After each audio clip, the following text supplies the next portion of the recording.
ಶೇಕಡ 33ರಷ್ಟು ಮಹಿಳಾ ಮೀಸಲಾತಿಯ ರಾಜಕೀಯ ಚರ್ಚೆ ದೇಶದಾದ್ಯಂತ ನಡೀತಿರುವಾಗ ಕರ್ನಾಟಕದ ರಾಜ್ಯ ಕಾಂಗ್ರೆಸ್ ಸರ್ಕಾರದ ನಡೆ ಆ ಪಕ್ಷದ ಮೇಲೆ ಯಾವ ರೀತಿ ಪರಿಣಾಮ ಬೀರಬಹುದು? ಶೇಕಡ 33ರಷ್ಟು ಮಹಿಳಾ ಮೀಸಲಾತಿ ವಿಧೇಯಕ ಅಂಗೀಕಾರಗೊಂಡು ಜಾರಿಯಾದರೆ ಆಗ ರಾಜ್ಯದಲ್ಲಿ ಎಷ್ಟು ವಿಧಾನಸಭಾ ಕ್ಷೇತ್ರಗಳು ಮಹಿಳೆಯರಿಗೆ ಮೀಸಲಾಗುತ್ತೆ? ಜೊತೆಗೆ ಅಂಥ ಸನ್ನಿವೇಶದಲ್ಲಿ ಒಬ್ಬೇ ಒಬ್ಬರು ಮಹಿಳಾ ಮಂತ್ರಿಗೆ ಅವಕಾಶ ಕೊಡದೆ ಹೋದರೆ ಮುಂದೆ ಕಾಂಗ್ರೆಸ್ ಪಕ್ಷ ಮತದಾರರ ಮುಂದೆ ಹೇಗೆ ಹೋಗುತ್ತೆ? ಚುನಾವಣೆಗೂ ಮೊದಲು ಕಾಂಗ್ರೆಸ್ ಪಕ್ಷ ಹೇಳಿದ್ದೇನು? ಆ ಪಕ್ಷದ ನಾಯಕೀಯ ಮಾತುಗಳೇನು? ಈಗ ವಾಸ್ತವದಲ್ಲಿ ಆಗ್ತಿರೋದೇನು? ಈ ಎಲ್ಲ ವಿವರ ನೋಡೋಣ ಎಳೆ ಎಳೆಯಾಗಿ.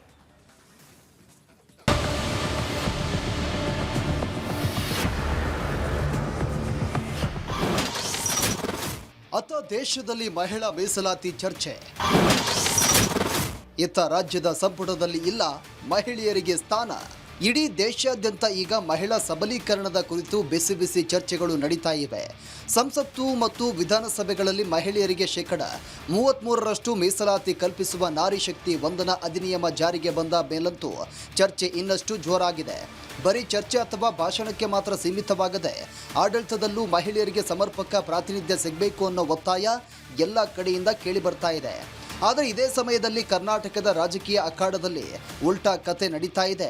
ರಾಜ್ಯ ಸರ್ಕಾರದಲ್ಲಿ ಮಹಿಳೆಯರಿಗೆ ಸೂಕ್ತ ಸ್ಥಾನಮಾನವೇ ಸಿಕ್ಕಿಲ್ಲ ಅನ್ನೋ ವಿವಾದ ದಿನದಿಂದ ದಿನಕ್ಕೆ ದೊಡ್ಡದಾಗುತ್ತಾ ಇದೆ. ಸಂಪುಟ ರಚನೆಯಾಗಿ ವಿಸ್ತರಣೆಯಾಗದಿದ್ದರೂ ಸಹ ಒಬ್ಬೇ ಒಬ್ಬ ಮಹಿಳಾ ಶಾಸಕಿಗೂ ಸಚಿವ ಸ್ಥಾನ ಸಿಕ್ಕಿಲ್ಲದಿರುವುದು ಈಗ ನಾಯಕರಿಗೆ ದೊಡ್ಡ ತಲೆನೋವಾಗಿ ಪರಿಣಮಿಸಿದೆ.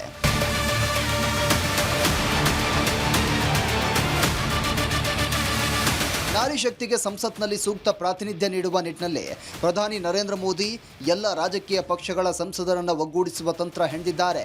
ಕಳೆದ ಅಧಿವೇಶನದಲ್ಲಿ ಬಹುಮತದ ಕೊರತೆಯಿಂದಾಗಿ ನೆನೆಗುದಿಗೆ ಬಿದ್ದಿದ್ದ ಬಿಲ್ ಅನ್ನು ಮುಂದಿನ ಅಧಿವೇಶನದಲ್ಲಿ ಹೇಗಾದರೂ ಮಾಡಿ ಪಾಸ್ ಮಾಡಿಸಲೇಬೇಕು ಎಂಬ ಪಣ ತೊಟ್ಟಂತಿದೆ. ವಿಶೇಷವೆಂದರೆ ಸರ್ಕಾರದ ಈ ನಡೆಯನ್ನ ಕೇವಲ ಎನ್ಡಿಎ ಮೈತ್ರಿಕೂಟ ಅಷ್ಟೇ ಅಲ್ಲದೆ ವಿಪಕ್ಷಗಳಾದ ಟಿಎಂಸಿ ಹಾಗೂ ಉದ್ಧವ್ ಠಾಕ್ರೆ ಬಣದ ಶಿವಸೇನಾ ಸಂಸದರು ಸಹ ಬೆಂಬಲಿಸ್ತಾ ಇರುವುದು ಹೊಸ ರಾಜಕೀಯ ಸಂಚಲನಕ್ಕೆ ಕಾರಣವಾಗಿದೆ.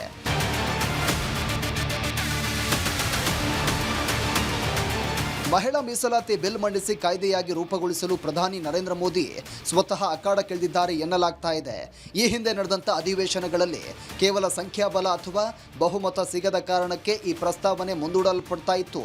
ಆದರೆ ಮುಂದಿನ ಸಲ ಯಾವುದೇ ರಿಸ್ಕ್ ತೆಗೆದುಕೊಳ್ಳಲು ಸಿದ್ಧವಿಲ್ಲದ ಕೇಂದ್ರ ಸರ್ಕಾರ ಬಿಲ್ ಮಂಡಿಸುವ ಮೊದಲೇ ಅಗತ್ಯವಿರುವ ಸಂಸದರ ಸಂಖ್ಯೆಯನ್ನು ಕ್ರೋಢೀಕರಿಸಲು ಪಕ್ಕಾ ಪ್ಲಾನ್ ಮಾಡಿದೆ.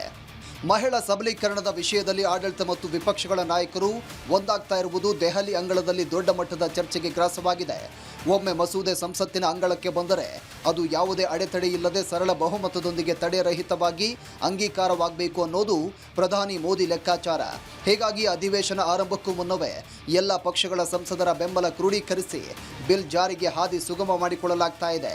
ಆದರೆ ಇತ್ತ ರಾಜ್ಯದ ಸಚಿವ ಸಂಪುಟದಲ್ಲಿ ಒಬ್ಬೇ ಒಬ್ಬರು ಮಹಿಳಾ ಸಚಿವರಿಗೆ ಸ್ಥಾನ ನೀಡದಿರೋದು ಹಲವು ಚರ್ಚೆಗಳಿಗೆ ಕಾರಣವಾಗಿದೆ. ಮಹಿಳಾ ಮೀಸಲಾತಿ ಜಾರಿಯಾದರೆ ಎಷ್ಟು ಸ್ಥಾನ? ರಾಜ್ಯದಲ್ಲಿ ಮಹಿಳಾ ಸಚಿವರ ಲೆಕ್ಕಾಚಾರವೇನು? ಕರ್ನಾಟಕ ವಿಧಾನಸಭೆಯಲ್ಲಿ ಒಟ್ಟು 224 ಶಾಸಕರ ಸಂಖ್ಯಾಬಲವಿದೆ. ಇದರಲ್ಲಿ ಶೇಕಡ 33ರಷ್ಟು ಮಹಿಳಾ ಮೀಸಲಾತಿ ಕಾಯ್ದೆ ಪೂರ್ಣ ಪ್ರಮಾಣದಲ್ಲಿ ಜಾರಿಯಾದರೆ ಬರೋಬ್ಬರಿ 74ರಿಂದ 75 ಸ್ಥಾನಗಳು ಕಡ್ಡಾಯವಾಗಿ ಮಹಿಳಾ ಶಾಸಕಿಯರಿಗೆ ಮೀಸಲಾಗಲಿವೆ. ಪ್ರಸ್ತುತ ಬೆರಳೆಣಿಕೆಯಷ್ಟಿರುವಂಥ ಮಹಿಳಾ ಶಾಸಕರ ಸಂಖ್ಯೆ ಈ ಮಸೂದೆ ಜಾರಿಯಾದ ನಂತರ ಒಮ್ಮೆಲೆ 75ರ ಗಡಿ ಮುಟ್ಟಲಿದೆ. ರಾಜಕೀಯ ರಂಗದಲ್ಲಿ ಮಹಿಳೆಯರಿಗೆ ಸ್ಥಾನ ನೀಡುವ ವಿಷಯದಲ್ಲಿ ಎಲ್ಲ ಪ್ರಮುಖ ಪಕ್ಷಗಳು ಒಂದಲ್ಲ ಒಂದು ಹಂತದಲ್ಲಿ ವಿಫಲವಾಗಿವೆ. ಈಗ ಶೇಕಡ 33ರಷ್ಟು ಮೀಸಲಾತಿಯು ಕಾನೂನಾತ್ಮಕವಾಗಿ ಜಾರಿಗೆ ಬಂದಲ್ಲಿ ಯಾವುದೇ ಪಕ್ಷಕ್ಕೂ ಮಹಿಳೆಯರಿಗೆ ಟಿಕೆಟ್ ನಿರಾಕರಿಸುವ ಅವಕಾಶವಿರೋದಿಲ್ಲ. 224 ಕ್ಷೇತ್ರಗಳಲ್ಲಿ ಏನಿಲ್ಲವೆಂದರೂ 74 ಕ್ಷೇತ್ರಗಳು ಕಡ್ಡಾಯವಾಗಿ ಮಹಿಳೆಯರಿಗೆ ಒಲಿಯುವ ಸಾಧ್ಯತೆ ಇದೆ. ಇತ್ತೀಚಿನ ರಾಜ್ಯದ ರಾಜಕೀಯ ಇತಿಹಾಸದಲ್ಲೇ ಪ್ರಥಮ ಬಾರಿಗೆ ಮಹಿಳಾ ಸಚಿವರೇ ಇಲ್ಲದೆ ಸರ್ಕಾರದ ಆಡಳಿತ ಯಂತ್ರ ನಡೀತಾ ಇದೆ. ಇಡೀ ಶಾಸನ ಸಭೆಯಲ್ಲಿ ಮಹಿಳಾ ಧ್ವನಿಯೇ ಇಲ್ಲದಂತಾಗಿದೆ. ಯಾವುದೇ ಸಚಿವರು ಇಲ್ಲದೆ ಪ್ರಮುಖ ನಿರ್ಧಾರಗಳನ್ನು ತೆಗೆದುಕೊಳ್ತಾ ಇರುವುದು ಮಾಧ್ಯಮಗಳಲ್ಲಿ ಮತ್ತು ಸಾರ್ವಜನಿಕರಲ್ಲಿ ತೀವ್ರ ಚರ್ಚೆಗೆ ಗ್ರಾಸವಾಗಿದೆ. ಅಂದಹಾಗೆ ಗ್ರಾಮ ಪಂಚಾಯಿತಿ ಮತ್ತು ಸ್ಥಳೀಯ ಸಂಸ್ಥೆಗಳಲ್ಲಿ ಸಿಕ್ಕಿರುವಂಥ ಮೀಸಲಾತಿಯಿಂದಾಗಿ ಲಕ್ಷಾಂತರ ಹೆಣ್ಣು ಮಕ್ಕಳು ಇವತ್ತು ಮನೆ ದಾಟಿ ರಾಜಕೀಯಕ್ಕೆ ಬಂದಿದ್ದಾರೆ. ಪಂಚಾಯಿತಿ ಮಟ್ಟದಲ್ಲಿ ತಮ್ಮ ತಾಕತ್ತು ಏನೆಂದು ಈಗಾಗಲೇ ನಿರೂಪಿಸಿದ್ದಾರೆ. ಆದರೆ ಈ ಪ್ರಾತಿನಿಧ್ಯ ಬರೀ ಹಳ್ಳಿ ಮಟ್ಟಕ್ಕಷ್ಟೇ ಸೀಮಿತವಾಗಬಾರ್ದು. ರಾಜ್ಯದ ಉನ್ನತ ಅಧಿಕಾರದ ಹಂತದವರೆಗೂ ವಿಸ್ತರಣೆಯಾಗಬೇಕು ಅನ್ನೋದು ಪ್ರತಿಯೊಬ್ಬರ ಆಶಯವಾಗಿದೆ. ಆದರೆ ರಾಜ್ಯ ಸಚಿವ ಸಂಪುಟ ವಿಚಾರಕ್ಕೆ ಬಂದರೆ ಇದು ಅನ್ವಯಿಸ್ತಾ ಇಲ್ಲ.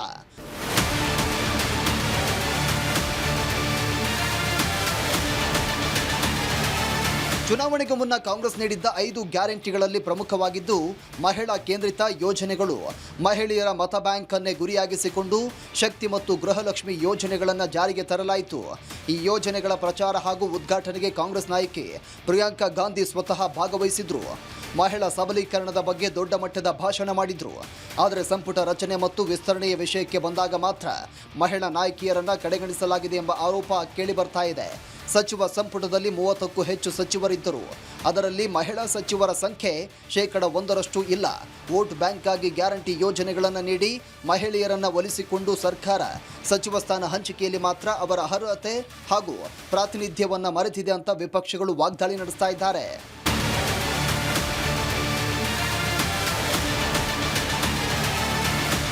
ವಿಧಾನಸಭಾ ಚುನಾವಣೆಗೂ ಮುನ್ನ ಕರ್ನಾಟಕ ಕಾಂಗ್ರೆಸ್ ಅಂಗಳದಲ್ಲಿ ನಾನು ನಾಯಕಿ ಎಂಬ ಶೀರ್ಷಿಕೆಯಡಿ ಬೃಹತ್ ಮಹಿಳಾ ಸಮಾವೇಶ ಆಯೋಜನೆಗೊಂಡಿತ್ತು.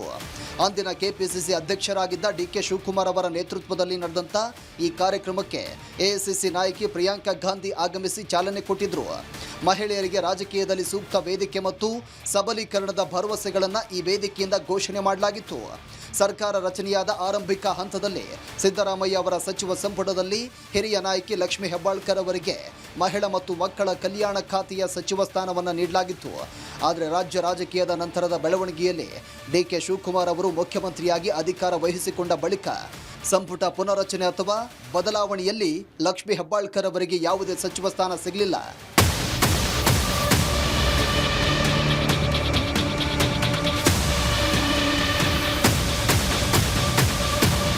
ವಾಸ್ತವವಾಗಿ ಸಂಪುಟ ವಿಸ್ತರಣೆಯ ಕೊನೆ ಗಳಿಗೆಯವರೆಗೂ ಕೂಡ ಕೆಲ ಹಿರಿಯ ಮಹಿಳಾ ನಾಯಕಿಯರ ಹೆಸರುಗಳು ತೀವ್ರ ರೇಸ್ನಲ್ಲಿದ್ವು.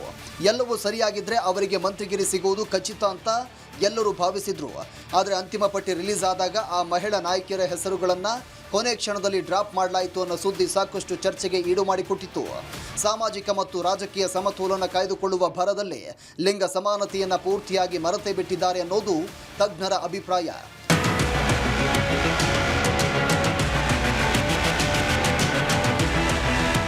1999ರಿಂದ 2004ರ ನಡುವೆ ಎಸ್.ಎನ್. ಕೃಷ್ಣ ಸರ್ಕಾರದ ಅವಧಿಯಲ್ಲಿ ಅತಿ ಹೆಚ್ಚು ಮಹಿಳೆಯರಿಗೆ ಸಚಿವ ಸ್ಥಾನ ಕೊಡಲಾಗಿತ್ತು.